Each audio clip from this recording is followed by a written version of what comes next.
Welcome to Under the Microscope. This series is brought to you by the Real Scientists Nano team. Our goal is to provide a platform where scientists can communicate their work and interact with the public. With that in mind, every week we introduce you to a scientist working in the field of materials and nanoscience, who would be curating the RealSci_Nano Twitter account.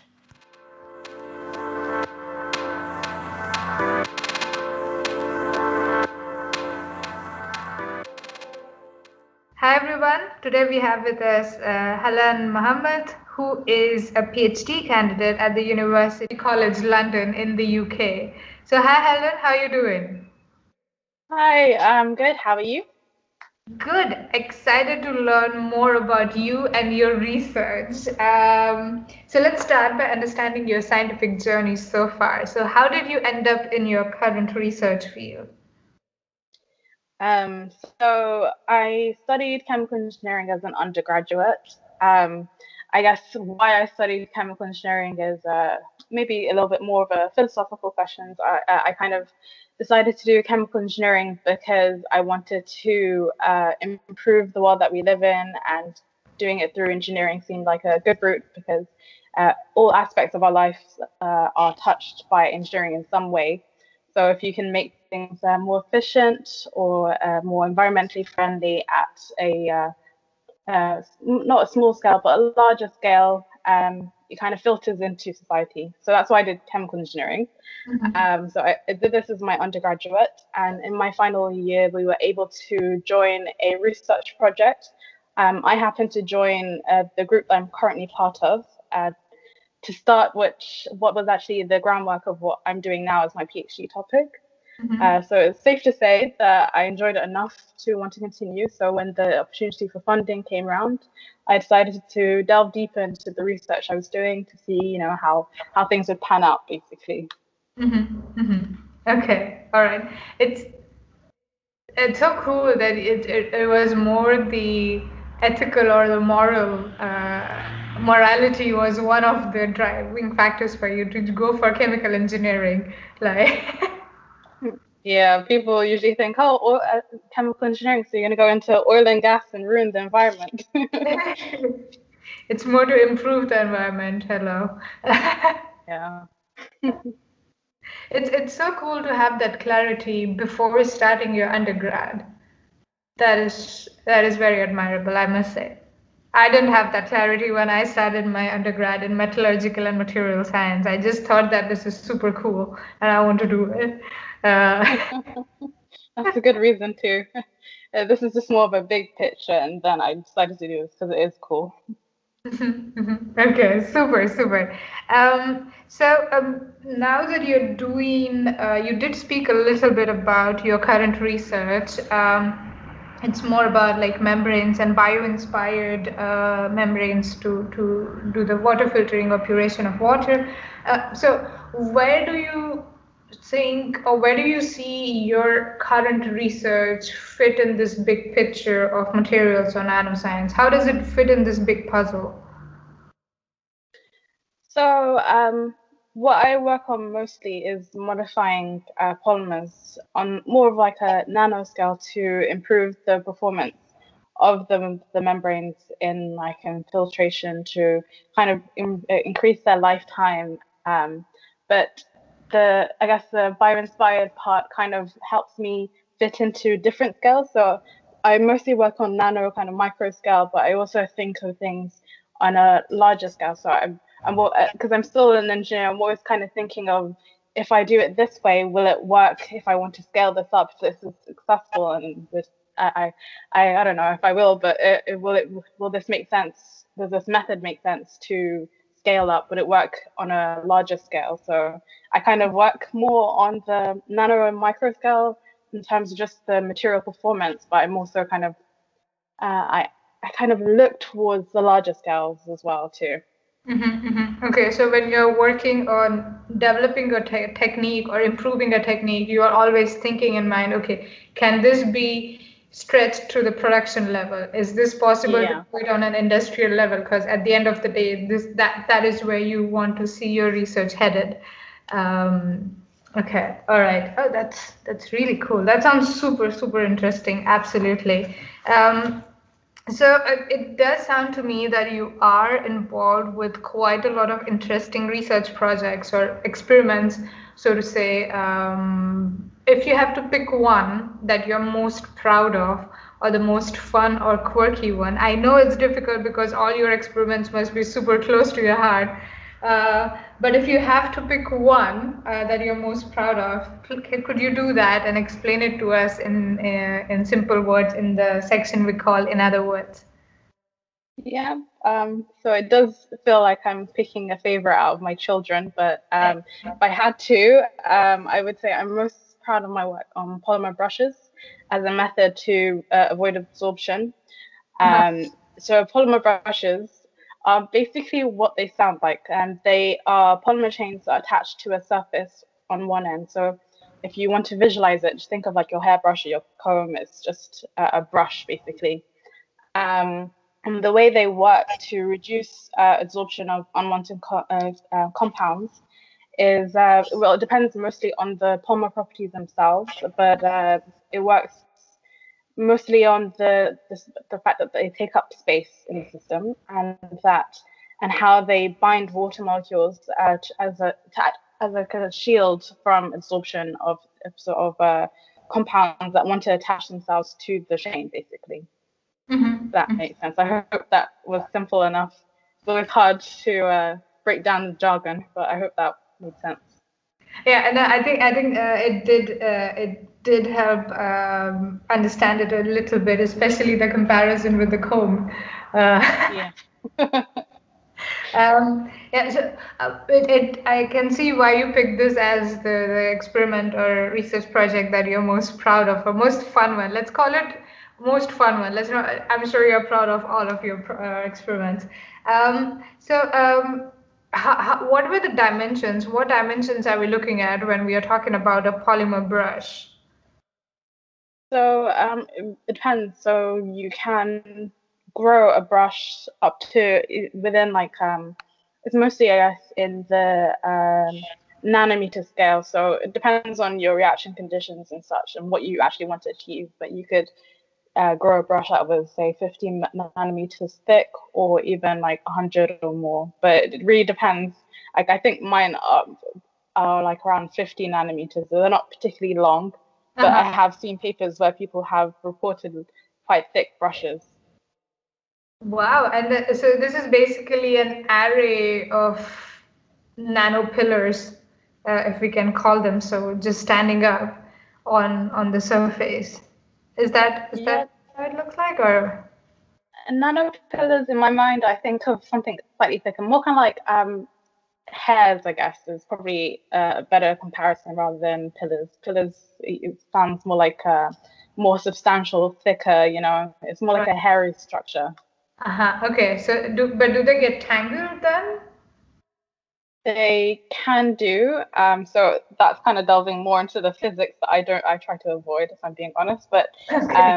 it really depends on like the interactions between the brush, interaction between the brush and like what solvent it's in. If it's a good one and it's happy and it wants to extend, or if it's in a bad one and it just kind of wants to just kind of shrink into itself. So it depends on a lot of things, but they can get tangled. I guess it's all kind of Uh-huh. it's all on a very, very small scale, which is still very strange for me to be working at because when I was doing my undergrad, I didn't think of anything smaller than meters. So it's been a learning process. Yeah, it's way, way smaller than a meter. If you're Yeah. talking about 50 nanometer dimensions here, that sounds that is already super, super small. Um, one more question on this, because I really find this Yeah. fascinating. What can these brushes be used for?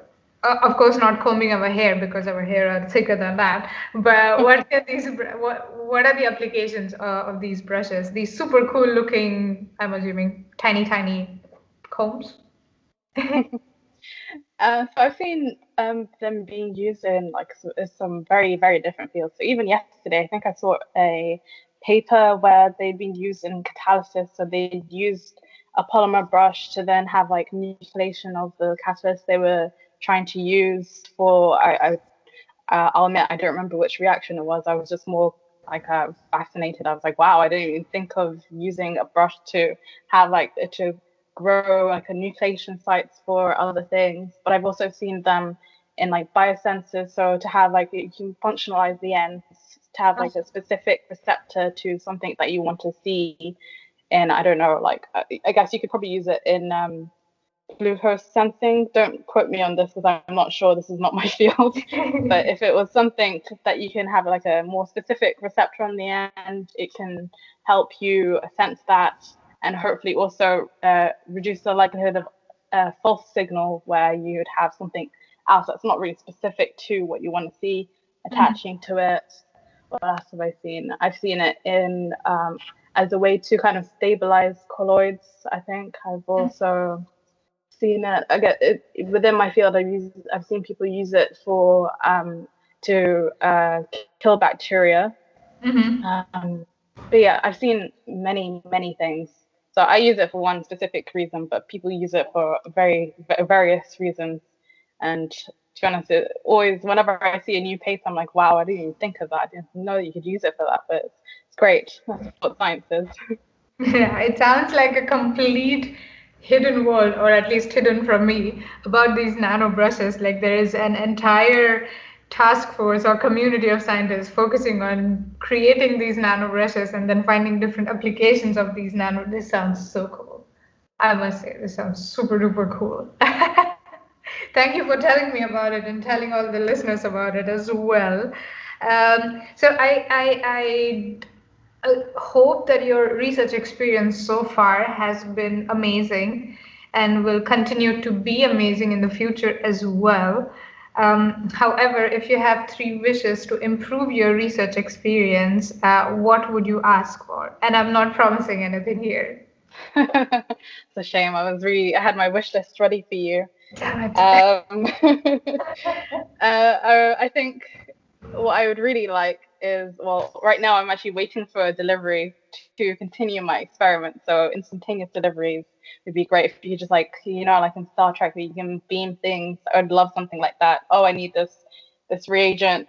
Just, call up whichever chemical company and just have it delivered that moment. That'd be great. I would love some endless funding, so you don't have to worry about, oh, will this work with this? Am I just wasting money buying this, or should I just try something else? Because I feel a sense of guilt as well, because I have to try and make sure that what I'm trying to purchase, what I'm doing, isn't a waste of public money. So endless funding would be great. There'll be no guilt, no worries. And also, this is probably the cheekiest of my wishes, but I would love things to work the first time. Okay, very, very unique wishes, I must say. Starting with the instantaneous deliveries and, well, endless funding is extremely important to things working in the first go. Yeah, that would be, I think a lot of scientists would want that. I think everyone would love that. I think research would be so much quicker. We'd be so much further if things worked the first time around.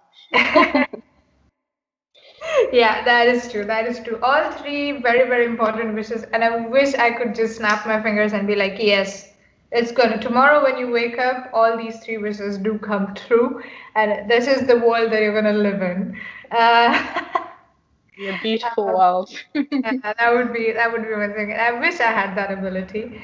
Having said that, I would like to believe that at least we are working towards it, like endless funding, for example, not having to think every day about, is my research really going to bring results? Am I investing the taxpayers' money in the best way possible? And it's already great that you, as a scientist, you are already aware of it. I think that's the first step towards being mindful and towards acquiring, hopefully, the endless funding. I hope so. I would like to believe that we are working towards it, especially the third one with the experiments working the first time. Fingers crossed. Fingers crossed. Fingers crossed. Yeah, we'll put it out in the universe. Absolutely. And speaking of future, what are you most looking forward to in the next 3 months? I would love to say I'm looking forward to a holiday that I've booked, but unfortunately, that's not on my list of Oh. to-dos in the next 3 months. What I am looking forward to is so I started a project with one of the other lab members in my group. Mhm. We work on very different things actually, so it's quite funny that we found a way to work together. But I'm really looking forward to seeing how this works. I'm hoping, like I wished for, everything works the first time round, and the what we expect to happen will happen. But research is research, so we'll see how how it goes. But I am excited to see how it goes at least. Mhm, mhm. Yeah, okay. Fair enough. And I do hope you do get to go on a holiday at some point in the near future. That would be good. Hopefully, Fingers crossed. I think a lot fingers of crossed. people are rooting for that to be able to go on Yeah, a holiday. yeah. Yeah, that makes sense. That makes sense. Super. So, before we let you go, what I want to understand from you is what are the big challenges faced by the field of materials or nanoscience, or what are the big questions that the scientific community, especially the scientific community around you, is trying to work towards addressing? Like, what are the big questions? So I would say the so what I work on with worrying about, oh, I say worrying about wanting to try and reduce the kind of dirtying, or as we usually call it, fouling, is so it's a problem that affects so many industries. It's more kind of, are we just kind of like partially kind of mediating the problem so we don't have to deal with it for maybe a longer period? But it seems like a lot of things that say I do or other people in the field do only kind of partially help alleviate the problem, but we're not really solving anything. I don't know whether I am being maybe a little bit too optimistic, thinking that maybe in the future we could solve the problem, or at least solve it to a greater degree. I guess it's more of a maybe it's more philosophical to think, oh, maybe we should be thinking about solving it entirely. Yeah, I guess it really depends. But I guess with research and with life in general, nothing's perfect. So maybe it's a little too optimistic to assume that we can solve the problems that are faced in this field. And Yeah, that does make sense. That does make sense. Absolutely. Are we really solving the problem, or do we only think that we are solving the problems? Because the big questions are quite evident to a certain extent. Yeah, that's a very nice note to end on. So thank you, Helen, for speaking with us, and we are looking forward to having you on Real Scientist Nano. I'm looking forward to curating next week for sure. Should be a fun week. I hope so. I really hope so. It will be. I'm sure it will be.